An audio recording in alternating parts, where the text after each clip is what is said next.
Mr. Patel, my second question is, should we worry more about your memory or your veracity? We should worry more about your lack of candor. You're accusing me of committing perjury. Tell the American people how I broke the law and committed a felony. Have the audacity to actually put the facts forward instead of lying for political banter so you can have a 20-second donation. Madeleine Dean did what most in Washington won't dare. No scripted caution, no polished deflection. She fixed her eyes on FBI Director Kash Patel, lifted a thick red folder for every lens in the room, and delivered 5 cutting words. You're failing the country, not me. If you think you can predict what followed, think again. This wasn't routine partisan theater. It was the instant Patel's carefully managed image, built over 11 steady months, began to splinter under direct light. Stay with this, because when Dean reads the third document and the cameras catch Patel's expression, you'll see why this moment rippled far beyond that chamber. Tuesday afternoon, House Judiciary Committee Oversight hearing, half-filled seats, low energy, budget lines, staffing charts, predictable exchanges. Patel looked comfortable, measured pauses, polished phrasing, the practiced rhythm of someone who's weathered this before. He's handled dozens of hearings the same way. Answer without answering, stretch the clock, keep the tone calm. It's a formula that usually works. Dean sat 3 chairs from the gavel, silent for nearly 40 minutes, watching, taking notes, waiting. Anyone who knows her background as a former prosecutor understands that her quiet is never passive. She builds cases patiently, layer by layer, and when she moves, it's deliberate. The silence before impact is her signature. That was the detail Patel missed. While he managed the room, Dean was preparing to change it. He wasn't ready. The hearing drifted into its second hour before the chair glanced down the dais. The gentlewoman from Pennsylvania is recognized.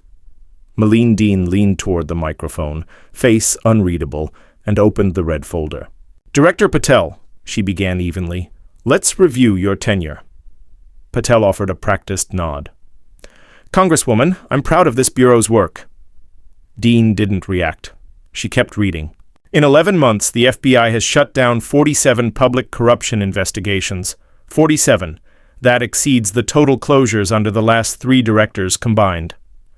A ripple moved through the room. Patel stayed still, except for his fingers tightening against the table's edge. Dean continued, voice steady. Additionally, 89 investigative files have been elevated to top-secret, special access status. These were once cleared for congressional oversight.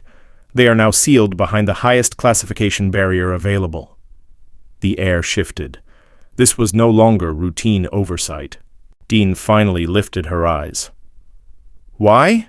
Patel cleared his throat. Classification decisions follow national security assessments. I didn't ask about procedure, she replied. I asked why. Silence settled heavy across the chamber. 10 long seconds. Patel glanced toward his deputy. No rescue came. A detailed explanation would require a classified setting. I'm asking you now, Dean cut in, voice sharpened. On the record, why have 89 documents been buried? That's when Patel made his second misstep. He pivoted toward motive. Congresswoman, I understand some members may have political incentives. The red folder snapped shut with a crack that bounced off the walls. Political incentives? Dean repeated. Let me explain mine. My motivation is simple. Under your leadership, the FBI looks less like a law enforcement agency and more like a shield for the powerful. A gasp rippled through the gallery. Reporters lunged for their phones.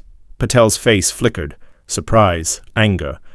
Then the familiar, polished mask returned. I reject that entirely, he said.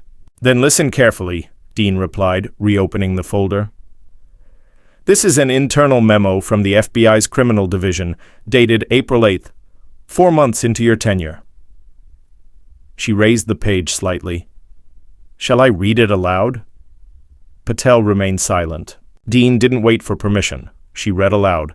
Field offices must prioritize cases with clear prosecutorial outcomes. Matters involving high-profile individuals with extensive legal resources require cost-benefit review before advancing. She lowered the page. Cost-benefit review. That's your version of justice? If someone can afford elite attorneys, the Bureau hesitates? The chamber erupted in murmurs. Patel sat rigid.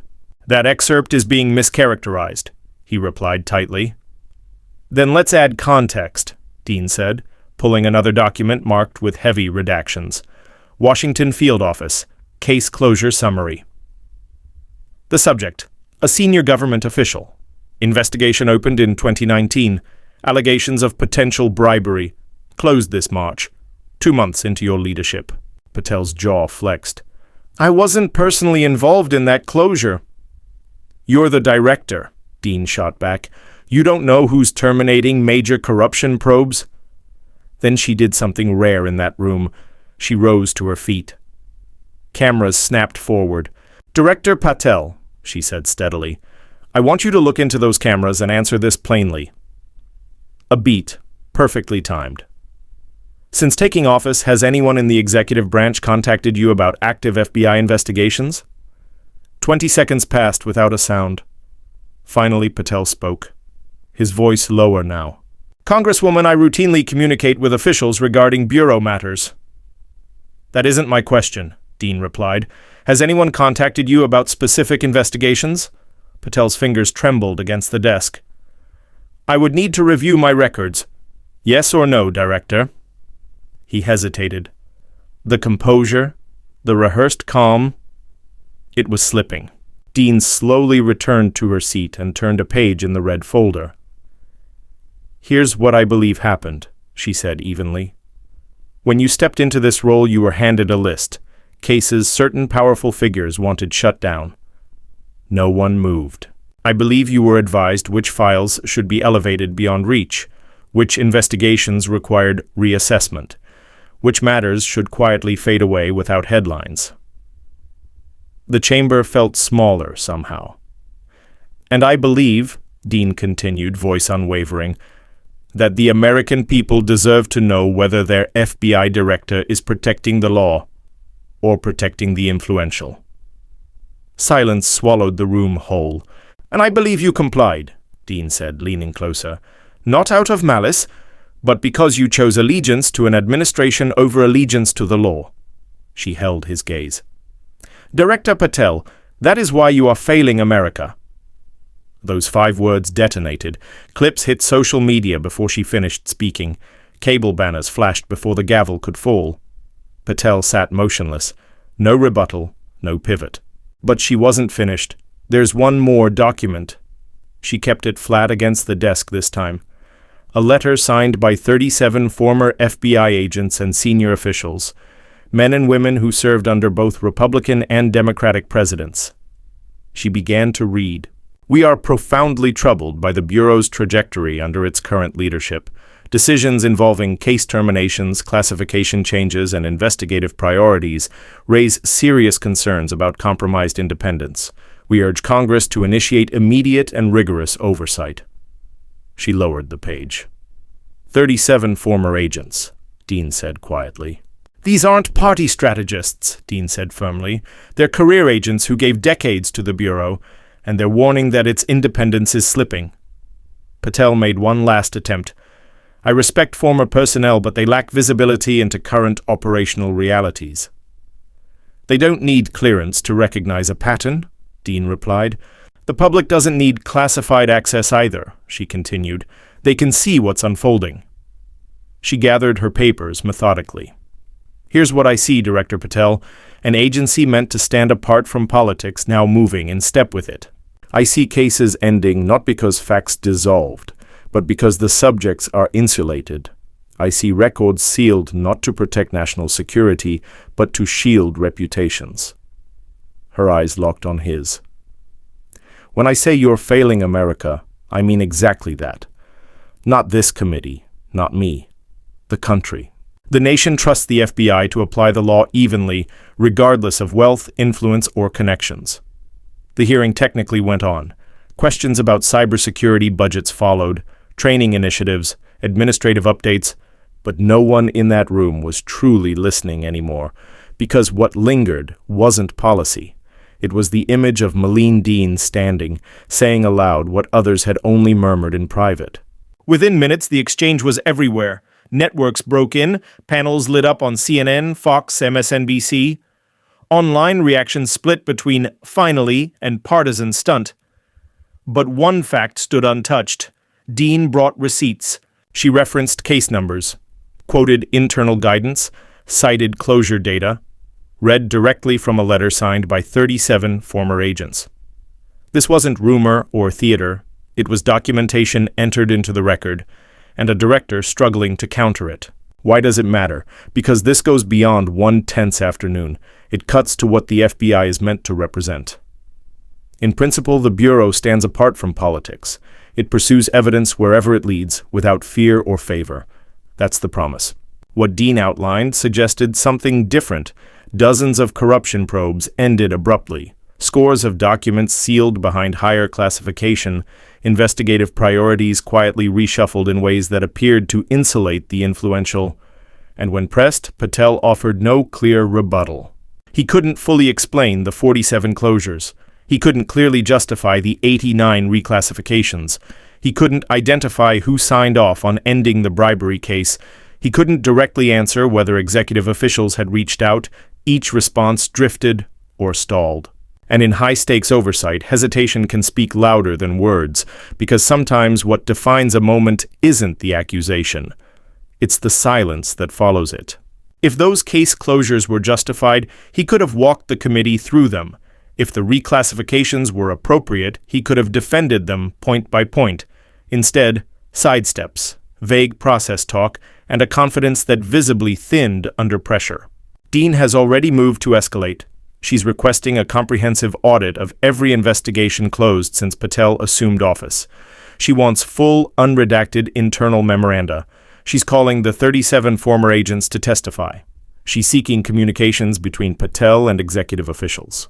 Will it gain traction? Washington is skilled at absorbing controversy until it fades, but the footage of Dean standing and declaring, "You are failing America," has momentum. And the image of a director unable to deliver direct answers carries weight. What made it powerful wasn't theatrics. She avoided sweeping claims. She relied on documents, timelines, signatures. She asked precise questions, then let the silence do the work. That's courtroom instinct, not cable news performance. The timing amplified everything. The exchange unfolded the same week new Epstein-related files entered public discussion. The same week, scrutiny of investigative priorities intensified. Dean didn't raise her voice. She chose her moment. And when she stood, something members rarely do mid-questioning, it shifted the dynamic. It signaled this wasn't routine oversight. It felt like a closing argument delivered before the country. Patel, measured and composed for nearly a year, suddenly looked cornered, unable to clarify, unable to firmly deny, unable to restore certainty. In politics, narratives form fast. That image, 3 minutes of silence, hesitation, and unanswered questions, may follow him longer than any prepared statement ever could. That was all it took, a few relentless minutes for Madeleine Dean to pierce the polished image Kash Patel had spent nearly a year refining. 3 minutes to spotlight the widening gap between what the FBI promises to be and what many now fear it is becoming. The reckoning, she suggested, won't arrive in one explosion, but in pages, in memos, in sworn testimony, document by document, question by question, hearing by hearing.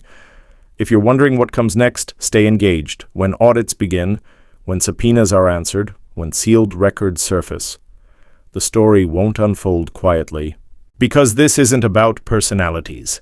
It's about whether the nation's premier law enforcement agency answers to the rule of law or bends toward influence.